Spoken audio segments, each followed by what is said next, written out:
Napapabalita na bumaliktad na ang kanilang testimonya, binabawi nila ang testimonya nila sa Blue Ribbon Committee hearing. So ito ang babala ni Auntie Claire Castro. Huwag po kayong magpaloko. Baka po lumabas na instead na kayo po ang maligtas dahil sa inyong mga katotohanang isiniwalat, kayo'y magamit at kayo pa ang mapunta sa kulungan at ang inyong itinuturo na sangkot ay sila ang makakalaya.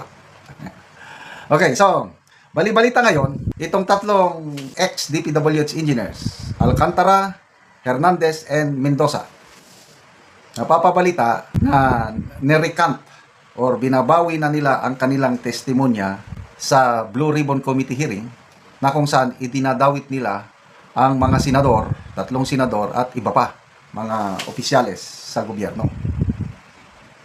Na unang nalaman natin dyan sa pamamagitan ng abogado ni Senator Joel Villanueva na may kopya na siya sa counter affidavit ni Henry Alcantara na binabawi niya yung sinabi niya sa Blue Ribbon Committee hearing. At sa balita, pati daw yung dalawa, si Bryce Hernandez at JP Mendoza, kaya nababahala na po ang Administrasyong Marcos. Una, ang Ombudsman, DOJ, nagpayag sila na hindi daw totoo yun, walang katotohanan. Si Senator Lacson at Senator Tito Soto sa Senado, nababahala na sila. Napaaga tuloy ang schedule ng Blue Ribbon Committee hearing. Supposed to be January 26 pa mag-resume ang sesyon ng Senado, and most likely yun na rin ang pagsimula ng Blue Ribbon Committee hearing.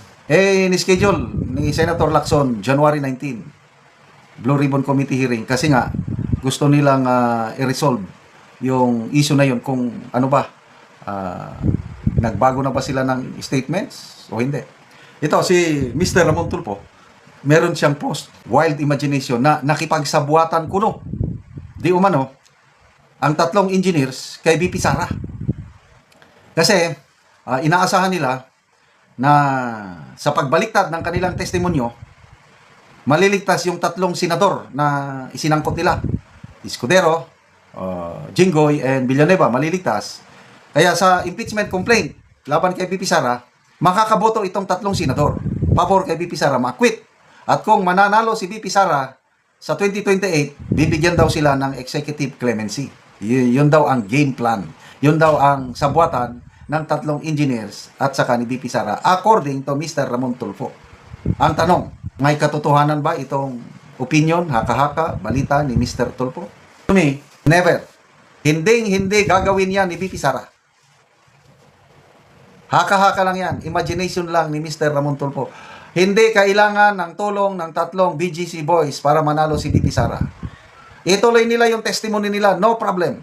Mananalo at manalo si VP Sara sa kanyang impeachment case dahil sobra siyam. Kahit sabihin natin, maalis yung tatlong yun, Escudero, Villanueva, mananalo pa rin si VP Sara sa kanyang laban sa impeachment.